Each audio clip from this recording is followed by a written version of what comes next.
नमस्कार। Indian income tax ये शब्द सुनते ही ना दिमाग में बहुत कुछ घूमने लगता है, थोड़ी उलझन सी होती है ना। तो आज हम इसी उलझी हुई दुनिया को एकदम आसान बनाने वाले हैं। और अगर ऐसा महसूस होता है तो यकीन मानिए ये सिर्फ एक व्यक्ति की कहानी नहीं है, बहुत से लोग हैं। पर चिंता की कोई बात नहीं, आज सब कुछ शीशे की तरह साफ हो जाएगा। तो चलिए एक सफर पर निकलते हैं। हम पैसे के पीछे पीछे चलेंगे, मतलब पैसा आता कहाँ से है, फिर वो इकट्ठा कैसे होता है, और आखिर में उस पर टैक्स का हिसाब किताब कैसे बैठता है। तो इस सफ़र का जो पहला पड़ाव है वो ये समझना है कि सरकार हमारी इनकम को देखती कैसे है। देखिए, जितनी भी कमाई होती है ना, उसे मोटे तौर पे 5 अलग अलग हिस्सों में, जिन्हें हेड्स ऑफ इनकम कहते हैं, बांट दिया जाता है। तो ये हैं वो 5 हेड्स। कमाई का हर एक रुपया, चाहे वो कहीं से भी आए, इन्हीं 5 में से किसी एक बक्से में फिट होता है। सैलरी हो, घर का किराया हो, बिजनेस का मुनाफा या कुछ और। सबसे पहले बात करते हैं सबसे कॉमन वाले की, इनकम फ्रॉम सैलरीज। ये एकदम सीधा साधा हिसाब है। अगर कोई नौकरी करता है, एक एम्प्लॉयर एम्प्लॉई का रिश्ता है, तो जो भी पैसा मिलता है वो यहीं आता है।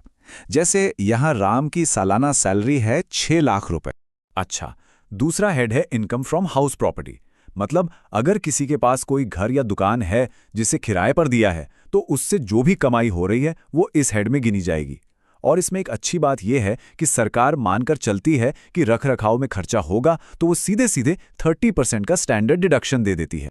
अब आते हैं उन लोगों पर जो अपना काम करते हैं, मतलब बिजनेसमैन और प्रोफेशनल्स। इनके लिए है profits and gains from business और प्रोफेशन। चाहे कोई दुकान चला रहा हो, ट्रेडिंग कर रहा हो, या फिर डॉक्टर वकील जैसी सर्विस दे रहा हो, सारी कमाई यहां आएगी। और यहां सबसे जरूरी बात, टैक्स पूरी कमाई पर नहीं, सिर्फ मुनाफे पर लगता है। यानी सारे खर्चे हटाने के बाद जो बचता है उस पर। अच्छा, कभी जमीन, सोना या शेयर्स जैसी कोई चीज बेचकर मुनाफा कमाया है? इसी मुनाफे को कहते हैं कैपिटल गेन्स। मान लीजिए कोई चीज 5 लाख में खरीदी और कुछ साल बाद 8 लाख में बेच दी, तो ये जो 3 लाख का फायदा हुआ ना, वो इस हेड में टैक्सेबल होगा। और आखिर में है इनकम फ्रॉम अदर सोर्सेज। जैसा नाम से ही लग रहा है, ये एक तरह की कैच ऑल कैटेगरी है।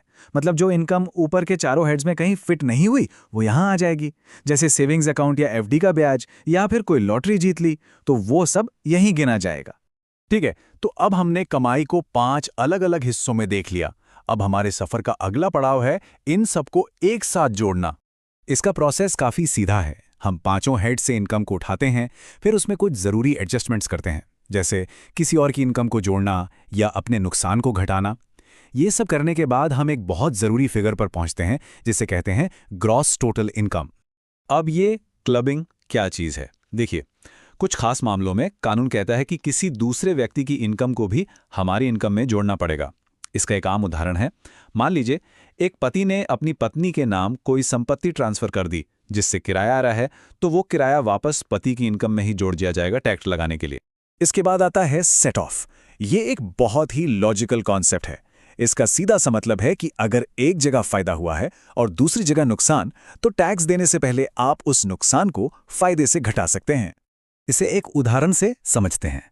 मान लीजिए एक घर से 1 लाख रुपए का मुनाफा हुआ, लेकिन उसी साल दूसरे घर से 40,000 रुपए का नुकसान हो गया।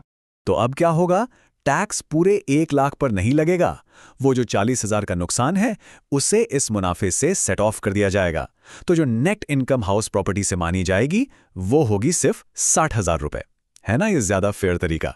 चलिए अब हम अपने सफर के एक बहुत ही जरूरी और फायदेमंद पड़ाव पर आ गए हैं, डिडक्शंस। इनको एक तरह की टैक्स बचाने वाली ढाल समझ सकते हैं। ये कुछ ऐसे खर्चे या निवेश होते हैं जिन्हें सरकार हमारी ग्रॉस टोटल इनकम में से घटाने की इजाजत देती है। इनमें सबसे पॉपुलर है सेक्शन 80C, जिसके तहत पीपीएफ, एलआईसी जैसी चीजों में निवेश करके 1.5 लाख रुपए तक घटाए जा सकते हैं। फिर है 80D, जो हेल्थ इंश्योरेंस के प्रीमियम के लिए होता है। असल में ये सरकार के तरीके हैं लोगों को बचत और निवेश के लिए प्रोत्साहित करने के। और ये कैसे काम करता है, ये यहां बिल्कुल साफ दिख रहा है। देखिए, ग्रॉस टोटल इनकम थी 6.5 लाख रुपए, लेकिन 1.5 लाख की 80C डिडक्शन का फायदा लिया, तो वो इनकम जिस पर अब असल में टैक्स लगेगा, यानी हमारी टैक्सेबल इनकम, वो घटकर सिर्फ 5 लाख रह गई। ये बहुत बड़ा फर्क डालता है। तो बस हमारा सफर अब अपनी मंजिल पर पहुंचने वाला है। हमारे हाथ में अब वो फाइनल फिगर है जिस पर टैक्स लगना है, टैक्सेबल इनकम। तो अब आखिरी कदम उठाते हैं और असली टैक्स कैलकुलेट करते हैं। भारत में टैक्स लगाने के लिए एक स्लैब सिस्टम का इस्तेमाल होता है।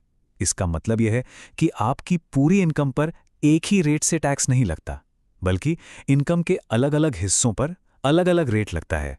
जैसे जैसे कमाई बढ़ती है, सिर्फ बढ़े हुए हिस्से पर ज्यादा टैक्स देना होता है।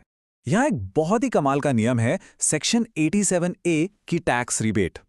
ये कहता है कि अगर टैक्सेबल इनकम 5 लाख रुपए या उससे कम है तो 12,500 रुपए तक की छूट मिल जाती है।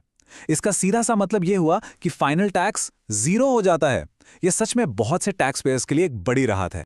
हाँ, जो बहुत ज्यादा कमाई करते हैं उनके लिए एक एक्स्ट्रा टैक्स भी है, जिसे सरचार्ज कहते हैं। लेकिन सिस्टम फेयर रहे, इसके लिए मार्जिनल रिलीफ का भी एक कॉन्सेप्ट है। ये बस ये पक्का करता है कि इनकम थोड़ी सी बढ़ने पर टैक्स अचानक से बहुत ज्यादा ना बढ़ जाए। तो ये थी पैसे की पूरी यात्रा। 5 स्रोतों से शुरू हुई, फिर एडजस्टमेंट और डिडक्शन के रास्तों से गुजरी और आखिर में फाइनल टैक्स की मंजिल तक पहुंची। अब जब ये पूरा नक्शा सामने है तो एक सवाल जरूर उठता है, अपनी टैक्स प्लानिंग को और बेहतर बनाने के लिए इस सफर के किस पड़ाव पर सबसे ज्यादा ध्यान देने की जरूरत है? इस सवाल पर सोचिए।